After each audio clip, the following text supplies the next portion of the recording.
Kapolres Metro Jakarta Selatan, dan juga dilakukan pemeriksaan di Propam Polri dan juga Polda Metro, di mana pada saat pendalaman dan olah TKP ditemukan ada hal-hal yang menghambat proses penyidikan dan kejanggalan-kejanggalan yang juga kita dapatkan, seperti hilangnya CCTV dan hal-hal lain, sehingga muncul dugaan ada hal-hal yang ditutupi dan direkayasa. Oleh karena itu, dalam rangka membuat terang peristiwa yang terjadi, tim sus telah melakukan pendalaman dan ditemukan adanya upaya-upaya untuk menghilangkan barang bukti, merekayasa, menghalangi proses penyidikan, sehingga proses penanganannya menjadi lambat. Tindakan yang tidak profesional pada saat penanganan dan olah TKP, serta tindakan-tindakan tidak profesional lain pada saat penyerahan jenazah almarhum J di Jambi. Oleh karena itu, untuk membuat terang dan menghilangkan hambatan-hambatan penyidikan, beberapa waktu yang lalu kami telah mengambil keputusan penonaktifan Kapolres Metro Selatan, Karopaminal, Kadif Propam Polri, Karoprovos.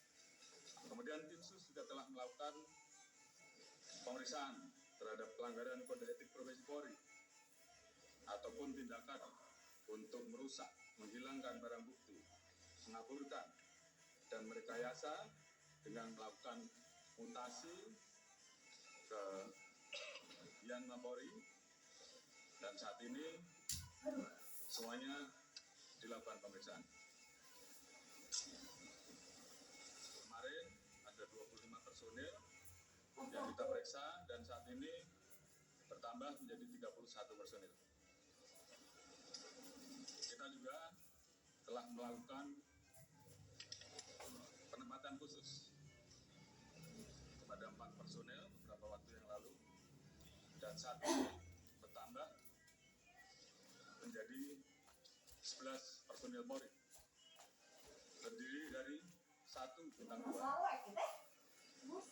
bintang 1, 2 kombes, 3 AKBP, 2 kompol, dan 1 AKP. Dan ini kemungkinan masih bisa bertambah. Selanjutnya, untuk menjaga transparansi dan akuntabilitas dalam penanganan kasus ini, kita telah melibatkan pihak-pihak eksternal seperti rekan-rekan di Komnas HAM yang saat ini masih terus bekerja, dan juga mitra kami di Kompolnas selaku pengawas kepolisian. Kami juga telah memberikan ruang seluas-luasnya kepada masyarakat, terutama keluarga korban, seperti beberapa waktu yang lalu, untuk kita berikan ruang otopsi ulang atau ekshumasi, dan juga melayani laporan polisi dari pihak korban. Dan tentunya ini adalah merupakan wujud transparansi yang kami lakukan. Alhamdulillah, saat ini tim sus telah mendapatkan titik terang dengan melakukan proses-proses penanganan dan pemeriksaan secara saintifik dengan melibatkan kedokteran forensik, olah TKP, dengan melibatkan tim puslapor untuk menguji balistik, mengetahui perkenaan alur dan tembakan pendalaman terhadap CCTV dan handphone oleh puslapor, biometrik identification oleh Pusinafis serta tindakan lain yang tentunya bersifat ilmiah. Dan juga kami menemukan persesuaian dalam pemeriksaan yang telah kita lakukan terhadap saksi-saksi yang berada di TKP, termasuk saksi-saksi lain yang terkait, juga saudara RE, saudara RR, saudara KM, saudara AR dan saudara P dan saudara FS. Ditemukan perkembangan baru bahwa tidak ditemukan, saya ulangi, tidak ditemukan fakta peristiwa tembak menembak seperti yang dilaporkan. Saya ulangi, tidak ditemukan fakta peristiwa tembak menembak seperti yang dilaporkan awal. Tim khusus menemukan bahwa peristiwa yang terjadi adalah peristiwa penembakan terhadap saudara J yang menyebabkan saudara J meninggal dunia, yang dilakukan oleh saudara RE atas perintah saudara FS. Saudara E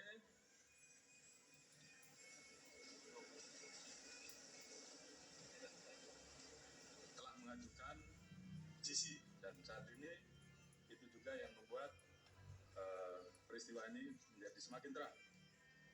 Kemudian untuk membuat seolah-olah telah terjadi tembak-menembak, saudara FS melakukan penembakan dengan senjata milik saudara J ke dinding berkali-kali untuk membuat kesan seolah telah terjadi tembak-menembak.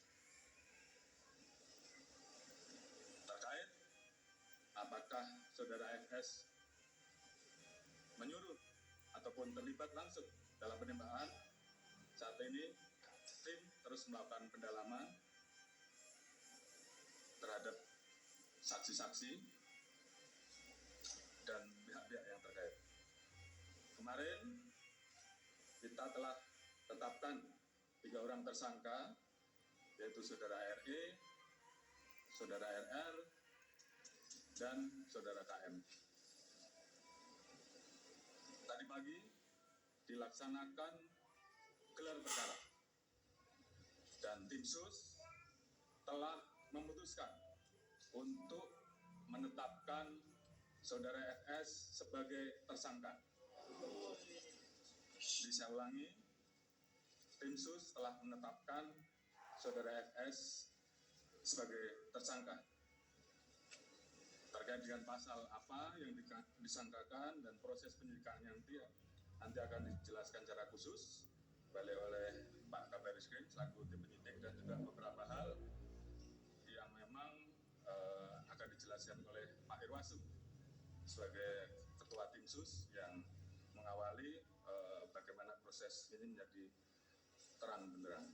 Kemudian motif atau pemicu terjadinya peristiwa penembakan tersebut saat ini tentunya sedang dilakukan pemeriksaan dan pendalaman terhadap saksi-saksi, termasuk terhadap Ibu BC.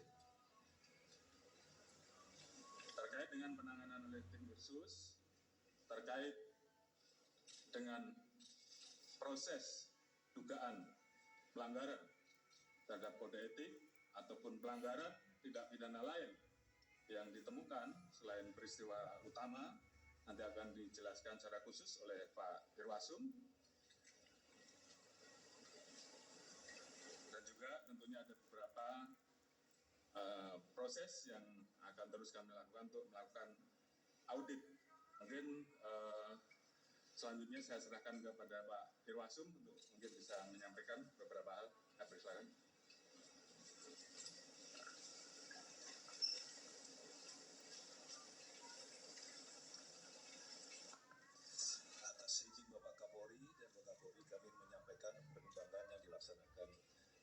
khususnya dalam pelaksanaan tugas khusus. Bahwa tim sus ini dibentuk oleh Bapak Kapolri yang beranggota lengkap yang langsung sebagai penerima Bapak Wakapolri, jadi Baris Krim Polri, Itwasum Polri, kemudian Baintelkam, SSDM, Pusdokes dan Diktik.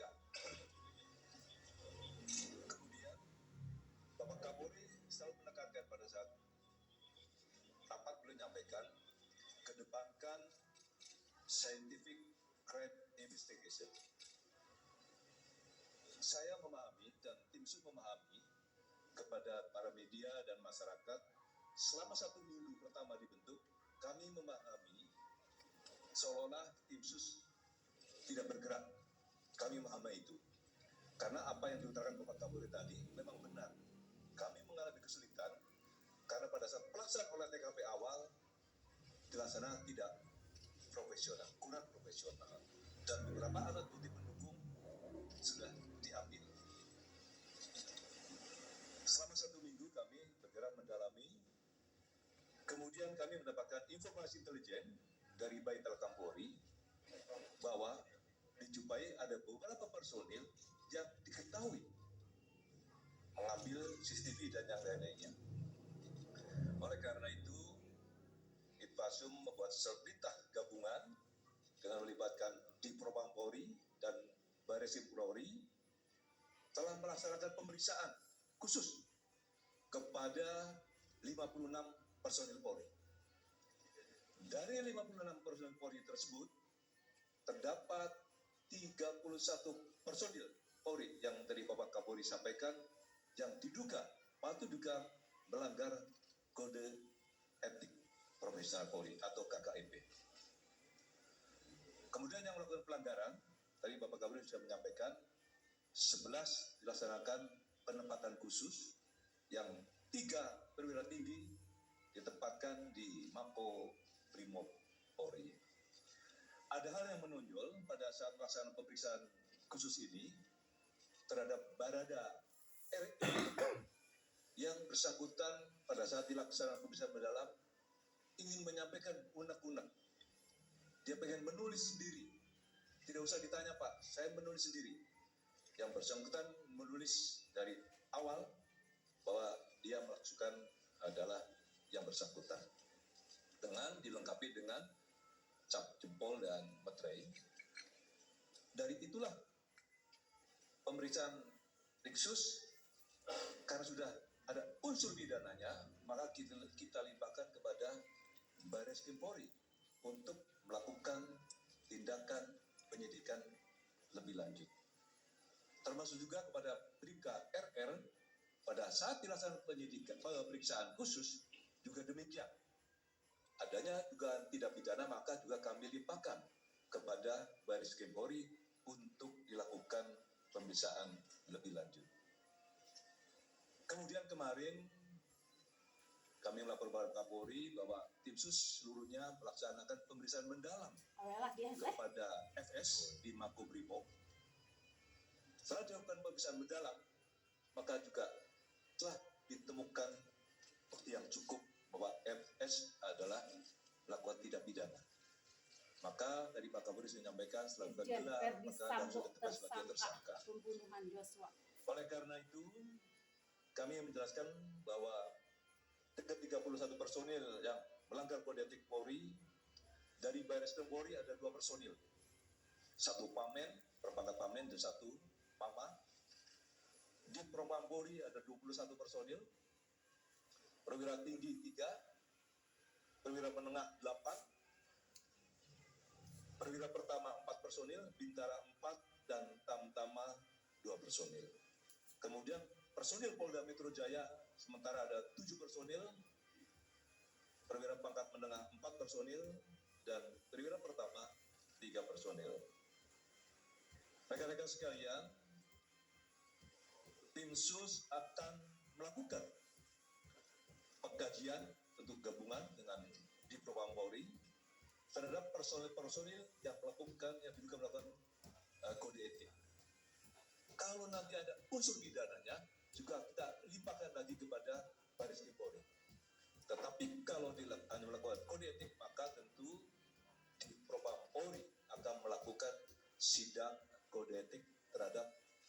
tersebut. Oleh karena itu, ke depan tim sus akan terus melakukan pemeriksaan khusus terhadap personil-personil Polri yang patut diduga melakukan pelanggaran kode etik terkait penanganan meninggalnya Brigadir J di Komplek Polri Duren 3. Oleh karena itu, kami juga tim sus mengucapkan terima kasih. Tadi Bapak Kapolri sudah menyampaikan kepada Komnas HAM, karena melalui beliau harus transparan. Kemudian juga tentu Kompolnas yang terus selalu memberikan pengawasan, pengawalan, sehingga kasus ini terungkap. Kemudian juga tentunya kami mengucapkan terima kasih kepada seluruh masyarakat yang telah memberikan support dan dukungannya kepada tim sus, walaupun menunggu, namun sudah ada titik terang dan sehingga terungkap. Termasuk juga tentu kepada seluruh anggota Polri yang saya cintai, karena memang banyak sekali WA yang masuk. Terima kasih kepada seluruh anggota. Saya kira itu Bapak Kapolri. Terima kasih. Assalamualaikum warahmatullahi wabarakatuh. Baik, terima kasih Pak Irwasum yang sudah menyampaikan beberapa pointers penting terkait dengan kinerja tim sus yang dipimpin oleh beliau. Selanjutnya Pak Kabar Eskrim saya perintahkan untuk menyampaikan terkait pasal-pasal dan mungkin proses penyidikan yang saat ini sedang berjalan. Silakan. Terima kasih Bapak Kapolri yang kami hormati, Bapak Kapolri, Bapak Wakapolri, Ketua Tim Sus penanganan kasus penembakan di Duren 3. Pada kesempatan ini rekan-rekan sekalian, awal pembentukan tim sus tugasnya adalah melakukan asistensi terhadap penanganan laporan kejadian yang diterima oleh Polres Jakarta Selatan.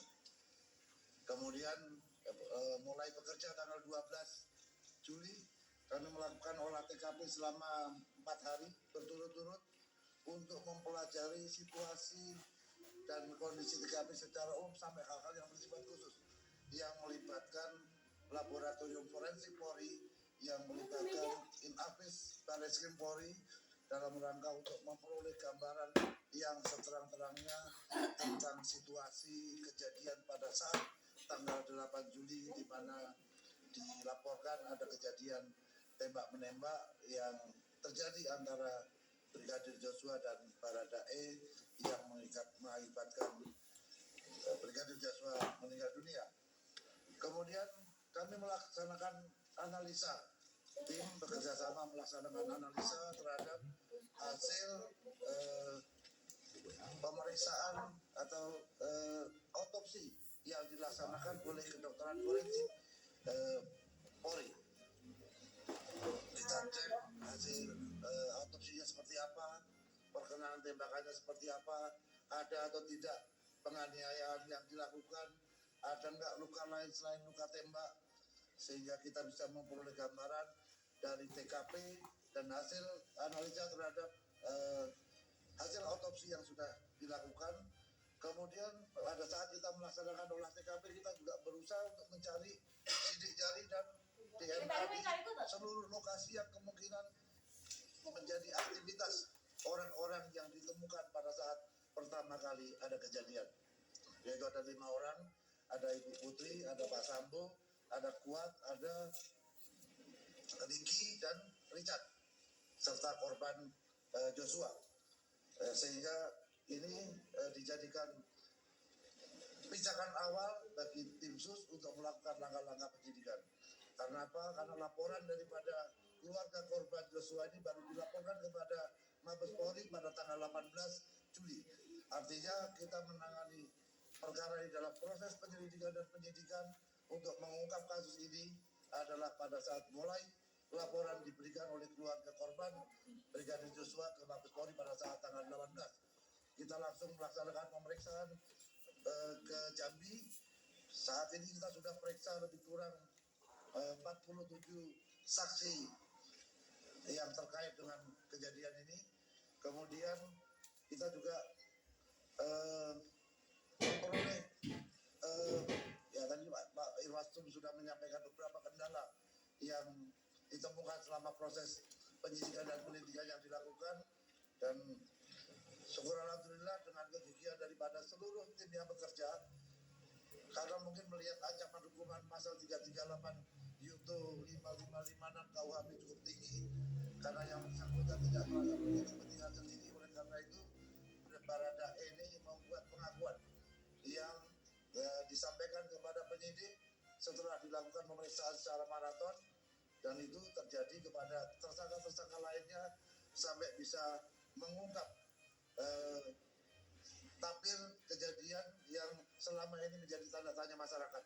Apakah benar terjadi tembak menembak atau ada kejadian lain yang disembunyikan dari laporan yang dilakukan. Selama proses penyidikan yang dilakukan, Barreskrim Polri telah menetapkan 4 orang tersangka. Yang pertama, Barada RE. Yang kedua, Bribka RR. Yang ketiga, tersangka KM. Yang terakhir, Irjen Pol FS. Dengan peran dan persangkaan masing-masing tersangka sebagai berikut. Barada RE telah melakukan penembakan terhadap korban. Tersangka RR turut membantu dan menyaksikan penembakan korban. KM turut membantu dan menyaksikan penembakan terhadap korban. Irjen Pol FS menyuruh melakukan dan menskenario peristiwa seolah-olah terjadi peristiwa tembak menembak di rumah dinas Irjen Pol Ferdy Sambo di Komplek Polri Duren 3. Berdasarkan hasil pemeriksaan keempat tersangka, menurut perannya masing-masing, penyidik menerapkan pasal 340, subsidiar pasal 338, junto pasal 5556 KUHP dengan ancaman maksimal hukuman mati, penjara seumur hidup, atau penjara selama-lamanya 20 tahun. Demikian Bapak Kapolri yang dapat kami sampaikan. Mudah-mudahan ini bisa memberikan jawaban kepada masyarakat atas keseriusan institusi Polri untuk menjaga marwahnya kepada masyarakat. Terima kasih. Assalamualaikum warahmatullahi wabarakatuh. Baik, terima kasih Pak Kabar Eskrim. Jadi rekan-rekan, saya kira sudah jelas tadi persangkaan pasalnya. Pasal 340, pasal 340, subsidiar pasal 338, junto pasal 55 dan 56 terkait dengan 4 orang yang tadi sudah disebutkan, dan tentunya ini akan terus dilaksanakan pemeriksaan tambahan. Tentunya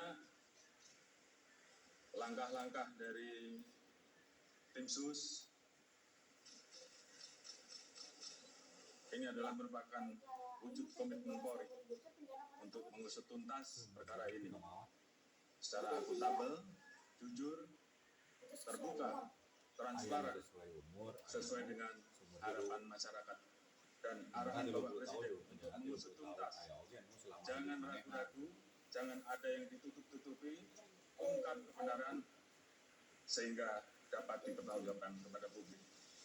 Terkait dengan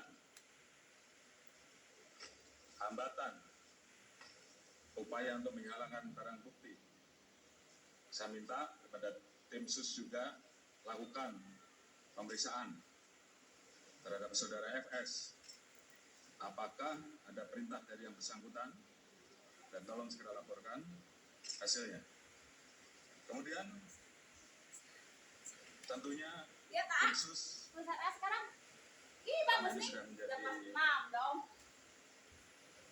perhatian publik. Saya minta untuk betul-betul segera bisa diselesaikan, terus bekerja keras sehingga betul-betul kita profesional, akuntabel, dan tentunya pendekatan saintifik yang tentunya akan kita pertanggungjawabkan betul-betul bisa dilakukan dengan profesional. Dan harapan kita semua tentunya kasus ini bisa segera tuntas dan segera kita limpahkan kejaksaan untuk segera bisa diproses sidang. Kemudian terkait dengan temuan-temuan pelanggaran kode etik maupun pelanggaran pidana lain yang ditemukan agar segera dituntaskan dan segera diproses, apakah itu dengan proses pidana atau proses etik untuk segera bisa di sidang etik ataupun segera dituntaskan untuk diproses dan diajukan ke kejaksaan. Tentunya ini menjadi komitmen kami, komitmen Polri untuk betul-betul bisa menjaga marwah dan nama institusi Polri. Tentunya terima kasih tadi disampaikan oleh Pak Irwasum, sekali lagi dukungan dari masyarakat, support dari masyarakat dalam memberikan semangat pada kami untuk mengungkap agar fakta ini menjadi terang benderang, dan ini bagi kami merupakan bentuk kecintaan terhadap institusi Polri. Mungkin itu yang bisa saya sampaikan. Terima kasih. Wassalamualaikum warahmatullahi wabarakatuh. Silakan. Salah satu yang paling menjadi sorotan Pak publik yaitu mengenai